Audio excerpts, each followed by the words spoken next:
اعوذ باللہ من الشیطان الرجیم بسم اللہ الرحمن الرحیم۔ یوسف علیہ السلام جب جیل میں بھیجے گئے تو اس کے ساتھ دو بندے اور بھی جیل میں گئے۔ ایک تھا آفس بوائے اور ایک تھا کک۔ ان پر شبہ تھا کہ انہوں نے اپنے مالک کو، بادشاہ کو زہر دینے کی کوشش کی ہے، تو اس وجہ سے ان دونوں کو بھی جیل میں بھیج دیا، قید کر لیا۔ یہ جیل کے اندر رہے تو باقی لوگ بھی تھے جو قید تھے۔ کوئی بیمار ہوتا یوسف علیہ السلام ان کا علاج کرتا، دارو دم وغیرہ کرتا اور خدمت کرتا بڑوں کا، اور سارے یوسف علیہ السلام کے ساتھ پیار محبت کرنے لگے، اور یوسف علیہ السلام کے اخلاق سے بہت متاثر ہوئے۔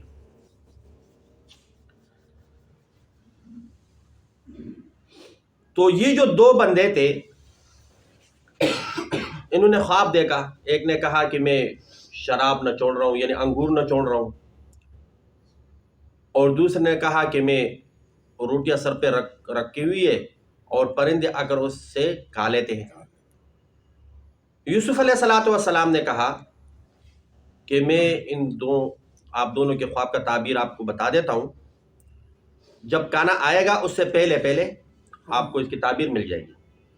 مفسرین فرماتے ہیں کہ یوسف علیہ السلام اس وقت بھی تعبیر بتا سکتے تھے، لیکن تھوڑا سا ٹائم اس لیے لیا تاکہ ان سب کو تبلیغ کرے، دین کی کیا کریں، اب تبلیغ کی، اور کہا کہ اللہ رب العزت ایک ذات ہے، اس کے ساتھ شریک مت بناؤ، اور پوری ایک تقریر کر دی، بیان کر دیا۔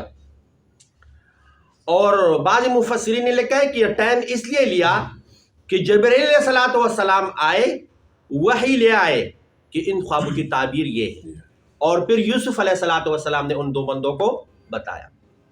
ایک بندے کا نام تھا بندار اور دوسرے کا نام تھا مجلس، سا کے ساتھ، سین سا، مجلس یا مجلس۔ یوسف علیہ السلام نے خواب کی تعبیر بتائی، لیکن مبہم بتایا نہیں کہ آپ کے ساتھ یہ ہوگا اور آپ کے ساتھ یہ ہوگا، بلکہ یہ کہا تم دونوں میں سے ایک کو آزاد کر لیا جائے گا، وہ اپنے جاب پہ واپس چلا جائے گا، اور دوسرا اس کو سولی پہ لٹکا دیا جائے گا۔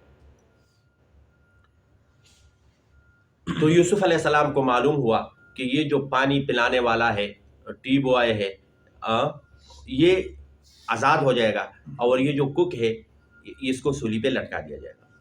تو علیحدگی میں خاموشی سے سیٹ پہ کر کے نا اس کو کہا کہ تو آزاد ہو جائے گا تو اپنے بادشاہ کے سامنے میرا ذکر کر لینا کہ یوسف علیہ السلام وہ بھی قید میں ہے۔ اس نے کہا ٹھیک ہے۔ اچھا، جب یہ دونوں کو جیل سے باہر نکالا، اس کو تو لٹکا دیا سولی پہ، اور یہ جو تھا اس سے شیطان نے یہ بات بلا لی، یہ بھول گیا کہ عزیز مصر کے سامنے یہ بات کرتا کہ جیل میں یوسف بھی ہے۔ اور علماء نے لکھا ہے کہ یہ بات اس لیے بلائی کہ یوسف علیہ السلام نے اس سے کیوں امید لگائی بادشاہ سے، بلکہ اللہ کے سامنے گڑگڑاتے۔ اور بعضوں نے لکھا ہے کہ اس میں بھی ایک آزمائش تھی، کیونکہ آگے جا کے پھر بادشاہ نے بھی خواب دیکھنا تھا۔ تو یوسف علیہ السلام جیل کے اندر کتنا عرصہ رہے؟ قرآن مجید میں لفظ آتا ہے بضع سنین، چند سال، بضع سنین، چند سال، اور عربی کے اندر بضع کہتے 3 سے لے کر 9 تک کو، یعنی 10 تک، یہ جو درمیان ہے اس کو بضع کہتے ہیں۔ اکثر مفسرین نے لکھا ہے کہ یہ 7 کو بولا جاتا ہے۔ تو یوسف علیہ السلام نے قید میں کتنے سال گزارے؟ 7 سال۔ ایوب علیہ السلام کی بیماری بھی 7 سال رہی، اور بخت نصر بادشاہ جو عذاب آیا وہ بھی 7 سال جاری رہا۔ تو بضع یہ 7 سال کو کہا جاتا ہے۔ تفسیر ابن عباس میں ہے کہ 12 سال یہ قید میں رہے۔ کتنے سال قید میں رہے؟ اور امام ضحاک رحمۃ اللہ علیہ نے لکھا ہے کہ 9 سال قید میں رہے۔ یوسف علیہ السلام کتنے سال قید میں رہے؟ بہرحال جتنے بھی ہے 3 سے زیادہ ہے اور 10 سے کم، اس کے درمیان میں یوسف علیہ السلام قید میں رہے۔ وَدَخَلَ، ترجمہ سن لے، وَدَخَلَ مَعَهُ السِّجْنَ فَتَيَانِ، یوسف علیہ السلام کے ساتھ 2 جوان اور بھی جیل میں گئے، ایک کا نام بندار اور دوسرے کا نام مجلس۔ قال احدهما، ان دونوں میں سے ایک کہنے لگا، انی ارانی اعصر خمرا، میں اپنے آپ کو دیکھ رہا ہوں خواب میں کہ میں نچوڑ رہا ہوں شراب، انگور نچوڑ رہا ہوں۔ اور بعض مفسرین نے لکھا ہے کہ انہوں نے خواب نہیں دیکھا، اپنی طرف سے بات بنا لی، اور پھر جب انہوں نے خواب کی تعبیر بتائی نا یوسف علیہ السلام، تو انہوں نے کہا ہم تو آپ کو آزما رہے تھے، ہم تو آپ کو کیا کر رہے تھے؟ لیکن یوسف علیہ السلام نے کہا چاہے تم نے خواب دیکھا یا تم مجھے آزما رہے تھے، جو تعبیر آپ کو بتا دی یہ ہو کر رہے تھا، قضی الامر، فیصلہ ہو چکا، فیصلہ ہو چکا۔ وقال الآخر، دوسرا کہنے لگا، انی ارانی، میں دیکھ رہا ہوں اپنے آپ کو، احملو، کہ میں نے اٹھایا ہے، فوق رأسی، اپنے سر کے اوپر، خبزن، روٹی، تأکل منہ الطیر، پرندے آ کر ان سے کھا رہے ہیں، نبئنا بتأویلہ، ہمیں خبر دے دے اس کے تعبیر کے بارے میں، انا نراک من المحسنین، ہم دیکھ رہے ہیں کہ آپ ایک اچھا آدمی ہے، بزرگ آدمی ہے۔ قال، یوسف علیہ السلام نے کہا، لا یأتیکما طعام ترزقانہ، تمہارے پاس ابھی کھانا نہیں آئے گا، الا نبأتکما بتأویلہ، اس سے پہلے میں تمہیں تعبیر بتا دوں گا، قبل ان یأتیکما ذالکما مما علمنی ربی، اور میری اپنی کوئی کمال نہیں ہے بلکہ اللہ رب العزت نے مجھے یہ خوابوں کی تعبیر سکھلایا، بتلایا۔ اور اب وعظ نصیحت شروع کر دی، انی ترکت ملت قوم، میں ایک ایسے قوم کو چھوڑ آیا ہوں، لا یؤمنون باللہ، جو اللہ پر ایمان نہیں رکھتے، وہم بالآخرۃ ہم کافرون، اور وہ آخرت کے منکر ہے، واتبعت ملت آبائی ابراہیم و اسحاق و یعقوب، اور میں نے پیروی کی، اتباع کی، کس کی؟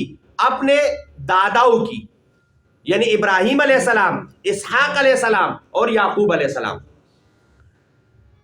ابن عباس رضی اللہ تعالیٰ عنہ فرماتے ہیں کہ دادا باپ جیسا ہی ہے، دادا باپ جیسا، اسی لیے یوسف علیہ السلام نے تینوں کو ایک کیٹیگری میں ذکر کر لیا۔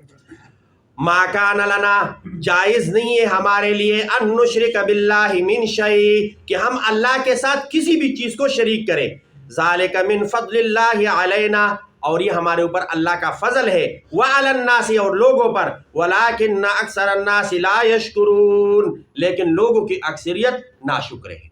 لوگوں کی اکثریت کیا ہے؟ اس کے باوجود پھر بھی در در پر جا کر اپنے ماتھے ٹیکتے ہیں، سجدے لگاتے ہیں، اور اگر کوئی کہتے کہ کیوں کرتے ہو، کہتے میں نے اپنے بڑوں سے اس طرح سنا ہے، اپنے بڑوں سے اس طرح کوئی دلیل ان کے پاس نہیں ہوتی قرآن اور حدیث کی، کوئی بھی بات کرو بس ہمارے بڑے ایسا کرتے، اگر ان کے بڑے شرک بھی کرتے کہتے ہاں یہ ہمارے بڑے ایسا کرتے ہیں۔ اور بدعت تو عام ہے، اسی وجہ سے کوئی دلیل نہیں، کوئی حدیث نہیں، قرآن کی آیت نہیں، بلکہ ہم نے اپنے بڑوں کو ایسا دیکھا ہے۔ یا صاحب السجن ارباب متفرقون، اے میرے جیل کے ساتھیوں، کیا زیادہ خدا بہتر ہے، ام اللہ الواحد القہار، یا ایک اللہ، وہ اللہ جو ایک ہے اور قہار ہے، ما تعبدون من دونہ، جو تم عبادت کرتے ہو اس کے علاوہ، الا اسماء سمیتموہا، یہ صرف تم نے نام رکھے ہیں اور تمہارے آباء و اجداد نے، ما انزل اللہ بہا من سلطان، اللہ کی طرف سے اس کے اوپر کوئی دلیل نہیں ہے۔ فلاں بابا وہ خارش ٹھیک کرتا ہے، فلاں بابا بیٹا دیتا ہے، فلاں بابا بیٹی دیتا ہے، تو اس کے اوپر کوئی حدیث، کوئی آیت کوئی نہیں، اللہ رب العزت نے کوئی دلیل اس پر نازل نہیں کی۔ ان الحکم الا للہ، حکم صرف اللہ کا چلتا ہے۔ حکم کس کا چلتا ہے؟ زندگی موت دینے والا اللہ ہے، کسی کو نیک بخت اور بدبخت بنانے والا کون ہے؟ اللہ ہے۔ ہمارا اللہ تعبدو الا ایاہ، اسی نے حکم دیا ہے کہ اسی کی عبادت کرو، اسی نے حکم دیا ہے کہ اسی کی عبادت کرو۔ ذالک الدین القیم، اور یہی سیدھا دین ہے جو اللہ کی عبادت کرتا ہے، رسول اللہ کی اطاعت کرتا ہے، یہی کیا ہے؟ سیدھا دین ہے۔ وَلَكِنَّ أَكْثَرَ النَّاسِ لَا يَعْلَمُونَ، اتنی سی بات لوگوں کی اکثریت نہیں جانتے۔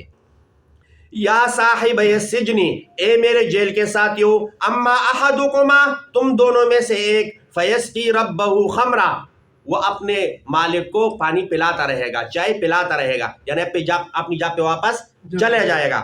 وَأَمَّا الْآخَرَ، اور دوسرا، فَيُسْلَبُ، وہ سولی پہ لٹکا دیا جائے گا، فَتَأْكُلُ الطَّيْرُ مِنْ رَأْسِهِ، تو پرندے اس کے سر کا گوشت نوچ نوچ کر کھائیں گے۔ قُضِيَ الْأَمْرُ، فیصلہ ہو چکا، الَّذِي فِيهِ تَسْتَفْتِيَانِ، جس مسئلے کے بارے میں تم لوگ مجھ سے فتویٰ مانگتے تھے، میں نے فتویٰ دے دیا۔